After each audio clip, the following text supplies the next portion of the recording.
The food experiment had gone well, Tom thought. Everything had been well received. Lucky for him, he had bought snacks for the climb. The muesli bar had been an especially big hit. Maybe they had a sweet tooth. After the wounded one had spoken out in surprise, the others looked like they practically demanded to get a piece from it. He had taken out another one for them to share, since it seemed only fair the one responsible for saving his ass got one for itself, especially since it hadn't been entirely voluntary. The food had done the trick though, and tension seemed to have eased. They didn't seem hostile, just weary of him, so he probably wasn't a hostage. Probably. With that, he thought it time to try to get to know his rescuers a bit better. He had started with the classic, pointing to himself and saying, "Tom," and looking expectantly at the dragonettes. It didn't take long for them to figure it out. They seemed smart enough, he thought to himself. Apparently the one who had saved him from death by pancake was apparently called Yukatartiti. At least he thought so. Their language was very weird and guttural. She had pointed at a small dark blue gem embedded in a thick blue leather necklace around her neck, and then at herself. It looked to Tom like a sapphire, so Sapphire then. A nice name, he thought. Sapphire, he had responded, pointing at the gem. She chuckled a bit at this. His language probably sounded just as funny to her as hers to him. The leader had pointed to herself and proclaimed, Dakota. She had then proceeded to point at the rest of the group in turn. Fengi, Esmeralda, Jackalope. Jackalope? Tom had exclaimed, tilting his head to try and indicate confusion. He knew that one. It was that little rabbit thing with antlers. How had he known that word? He made a gesture at the one who was apparently named Jackalope and made antlers and squatted down. It had given a little laugh at the display and nodded. So there were words that were the same. Dakota did also sound familiar, like something to do with Indians, but he wasn't sure. Speaking of which, Dakota had looked at him very quizzically at his discovery of a common word. The names also sounded feminine. He certainly couldn't imagine a guy named Sapphire. Jackalope, maybe, but for now he concluded he had been rescued by magical flying Amazon dragonettes. Saying it sounded like an old comic from the 60s. This was insanity on a level he hadn't dared expect. The one who had been guarding him, called Fengi apparently, had offered some food of her own. An eclectic collection of dried meat without much flavour, some tough, chewy roots, nuts he didn't recognise, and some kind of drink in a horn. It tasted very herbal and woody, almost like pine or spruce. He didn't exactly appreciate the taste. It seemed like a weird beer or something. There was alcohol in there too, not much though, a few percent tops. One more thing they had in common, he thought. This was good, since he had brought a few bottles of rum and whiskey for trading purposes. Good alcohol had always been worth something through human history. But he had more pressing matters at the moment than the local culinary specialties. He needed to get cleaned up, as he was still covered in gore, though the dragoness didn't seem to mind. And he should really get a proper doctor or something similar to look at his gut wounds. Those things could be nasty even if it was now sealed. He was no medic, so he didn't know much about how to fix people besides keeping them alive for long enough to get to the proper medical personnel. He began wondering if he could get them to take him back to his quad bike. As he looked at them, he would not have deemed them capable of lifting someone like himself or Sapphire, at least not for long, but gravity was weird here, and if not for the few seconds unconscious, it seemed like Sapphire would have succeeded in avoiding the ground. He just hoped they didn't leave him here. He had no idea how to find his way back to his bike. As he stood there lost in his own thoughts for a moment, he snapped back to attention. It was clear that decisions were being made without him, and he had no idea what they were planning. Well, this is no good, he thought to himself. He managed to get the attention of Fengi and tried making a mountain gesture with his hands, and pointing to his backpack, and then around on the ground as if to indicate more backpacks. The dragonette seemed to get the message and join the discussion with the others. Before they decided to leave, though, he wanted to find his gun and knife. They couldn't have gone far. The creature had introduced himself as Tom. It almost sounded like the nicknames they used for each other. It was a most peculiar being, Sapphire pondered. It was clad from head to toe in fabric, and it even had gloves and boots on. Was it so squishy it needed the protection? It had no scales, sure, but the thin fabric had done little to protect it from the Valgriss attacks. Then there were the colours. Green, black, and some browns. Dirty colours, not a very proud being clearly, but the patterns were intricate, and most of his clothes shared the design. Some weird form of artistic expression, or perhaps a symbol of family. It looked like it would blend in well with the forest though, so perhaps it was for practical purposes. If she was stuck on the ground, she wouldn't mind remaining hidden, she thought. It did also have what looked like crests on its shoulders and breast. Maybe clan or family crest, or perhaps nation. It also had a weird helmet that didn't cover the face at all. I think it's a soldier. Dakota turned her head to Sapphire. And what would a soldier of a seemingly faraway land be doing here? I don't recognize anything on him, so it must be very far from home. Jackalope joined in. And how exactly did he get so far from home? He definitely can't fly. Someone ferried him here? Esmeralda added, helpfully. And why would anyone ferry a soldier who can't speak our tongue across the world to run around on the forest floor? Dakota was clearly not convinced. As the others continued to bicker, Fengi got out some of her own snacks and gave them to the creature, along with some of her spruce beer. It seemed thankful, though his face did look funny when he tried the beer. Fengi chuckled. Seems the beer wasn't a hit. It hardly seems hostile. What if he ended up here by accident? Sapphire added from the stone she had been placed on. And why was he climbing up to us? Perhaps he was sneaking up on us, Jackalope retorted. In the middle of the day, by climbing up a cliff? If that is true, it would be crazy enough to still be trying to kill us. Sapphire was struggling to find a reason why it was out here. It didn't make sense. So, what now?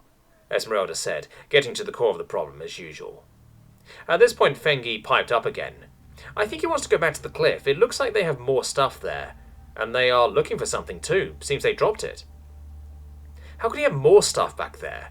He could hardly carry much more if he is trekking out alone. Dakota did not sound convinced. Maybe he has more honey back there. Maybe he has a cart or something, Jackalope concluded, sounding very excited about the prospect. Fine, we'll go back. Not like it's in the wrong direction. I don't think we'll make it home tonight anyway, so might as well camp on the cliff. We are going to bring him home with us. Maybe a puma will know what it is. There was a collective sigh from the group.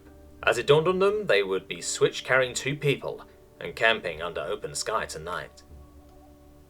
It seemed like they had come to a decision, as the leader Dakota shouted out to him, making him look up from his searching. He winced a bit as he did so. The painkiller had helped, but it didn't take everything. Dakota folded out her wings, beating them a bit, then made a mountain with her hands and pointed back the way he thought they had come from. Well, that's good news. Now I just needed to find my damn gun. As she approached him, she started showing him her foot and grabbed her own shoulder. He guessed she was showing him how he would hold on. Before she got any further, he held up his finger and drew his other revolver, pointing at it, and then around on the ground, and then his empty right leg holster. Dakota seemed nonplussed about the fact he had lost one of his precious guns, so he pointed it at a tree and said, "Boom," making the recoil motion with his arm. She tilted her head at this. She held out her hand for the revolver, quite demanding, Tom thought. He unloaded the weapon and handed it to her. She inspected it closely before looking back to him with a quizzical look, head tilted almost comically now. Tom wasn't really sure if it was a great idea to teach them how a gun worked, but he was pretty sure it was either that or leave the other one behind. He walked over to where the wounded one was sitting. It wouldn't be fair to leave her out of it. Dakota said something to the others, and they gathered around. She handed him back the revolver, and he began to show them how to load the weapon. With a round in the chamber, he gestured for them to plug their ears. All except the one called Jackalope held their hands over their ears. She instead made some kind of snarky remark, he guessed. He couldn't understand it at all. He took aim at a nearby small tree and fired, the shot ringing out. They all flinched, and Jackalope was now clutching her ears. By his reckoning, he had just learned a few new swear words. Their ears were apparently more sensitive than his. Made sense. They were larger, and their shape didn't lend themselves well to being plugged. They were long, rigid, and pointy, like small horses almost. As he walked over to the tree, the others followed, Jackalope still yammering. They gasped when they saw the hole straight through the narrow tree trunk and the carnage done to the other side. Dakota was suddenly very keen on finding the missing revolver, ordering the others to go look for his gun. It didn't take too long to find the items. First, his knife was found and brought to Dakota, who inspected it. She ran her fingers down the jagged teeth on the backside of the knife and rubbed a bit of the powder-coated steel. She then drew her own knife. It was a long, slender blade, more like a dagger, really. It looked very finely made. The handle looked like it was made from ivory with a gem in the pommel. She compared them to each other, all while talking with the others. Tom guessed they didn't have treated steel like this. After a while, she gave Tom back the knife, as the one who had been guarding him earlier came jogging over with his gun. She was holding the weapon very carefully after having just witnessed what it could do. As Tom took the gun, he quickly inspected it. No apparent damage. What a relief. He looked at Dakota and nodded. She continued where she had left off with the instructions. Sapphire sat on her rock feeling useless. She couldn't walk without help. Dakota had gone over to try and explain to their new acquaintance how to properly get on the wing when being carried. It was a maneuver they had practiced many times for just this kind of situation, but trying it with a complete newbie who couldn't even speak their tongue seemed like a recipe for disaster. They couldn't afford another downed Huntress, or they would have to walk home. When Dakota had tried to explain to him what he was supposed to do, he had just waved them away, apparently more concerned with a thing he had lost. She sighed. This was already a long day for her, and Dakota was right that it was getting late. If they had to stop at the cliff and teach this thing basic aerial maneuvers first, then they would not be getting home today. That is when the guy had come over with a shiny piece of metal in his hands. Dakota explained it was what he had used on the Volgruffs. Sapphire couldn't tell how that lump of metal was supposed to kill a Volgruff. Must be magical. Gather round, I think he's going to demonstrate, Dakota said. Sapphire craned her neck to get a better look as he started to fiddle with the thing. It was clearly more than a block of metal. It had many moving parts to it. He took out a metal cylinder of what looked like brass and placed it in the slot. It fit perfectly, such craftsmanship. He then put the slot thing back to where it had started, pointed at a tree with it, and motioned to cover their ears. She did so. The thing spat flame out the end in a quick flash. The sound was deafening this close, startling Sapphire. Jackalope had, of course, not covered her ears. I'm not afraid of a little thunder, she had proclaimed smugly, followed by, What the fuck is that thing? Ah! I can't hear shit right now. Sapphire sighed again. Some people never learn. Fengi had helped her hobble over to the target tree. From the front, all you could see was a little hole, but on the back, a chunk the size of her fist was missing.